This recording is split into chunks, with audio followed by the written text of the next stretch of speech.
NASA released a report on October 28th of this year, of this month, a few days ago, talking about how they're going to be tracking asteroid 2005 YU55 flyby, and they're going to begin tracking this 1,300-foot wide asteroid as a science target of opportunity, they say, using spacecraft in Earth orbit actually here on Earth. And what they say here in this particular story is tracking of the aircraft carrier size asteroid will begin at 9:30 local time, that's Pacific Daylight Time, on November 4th using a massive 230-foot deep space network antenna, and it should last for about 2 hours. The asteroid will continue to be tracked by the Goldstone observatory area for at least 4 hours each day from November 6th through November 10th. Radar observations from the Arecibo Planetary Radar Facility in Puerto Rico will begin on November 8th, the same day the asteroid will make its closest approach to Earth.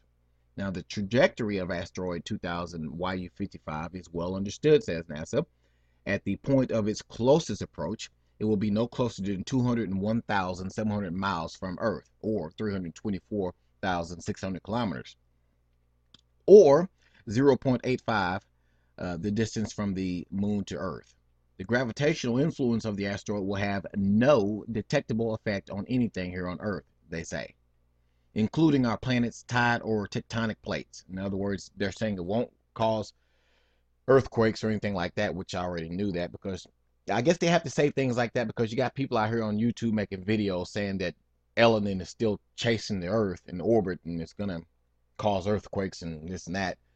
Anyway, although asteroid 2005 YU55 is in an orbit that regularly brings it to the vicinity of Earth in Venus and Mars, the 2011 encounter with Earth is the closest this rock has come for at least 200 years. During tracking, scientists will use Goldstone and Arecibo antennas to bounce radio waves off the space rock. Radio echoes returned from 2005 YU55 will be collected and analyzed.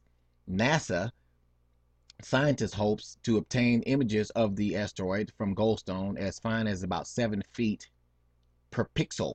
This should reveal a wealth of detail about the asteroid's surface, shape, dimensions, and other physical properties.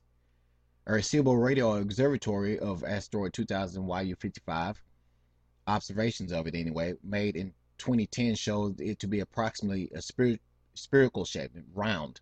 It is slowly spinning with a rotation period of about 18 hours.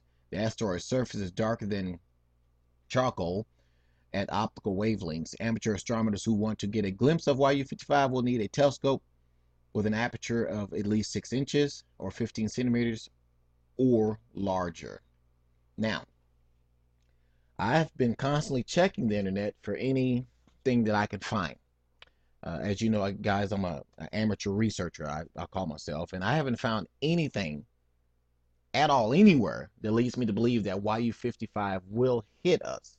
But now, with all these weird drills that's going on November 9th, with them shutting down communications in the United States for 3 minutes, a tsunami drill out in the Pacific Ocean, I mean, all these things are kind of weird.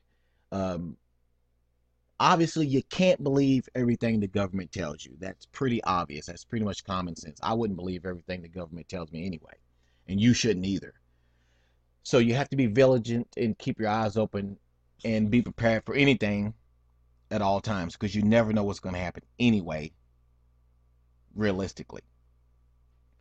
But I have not found anything that says YU55 is going to hit us. Now, it could.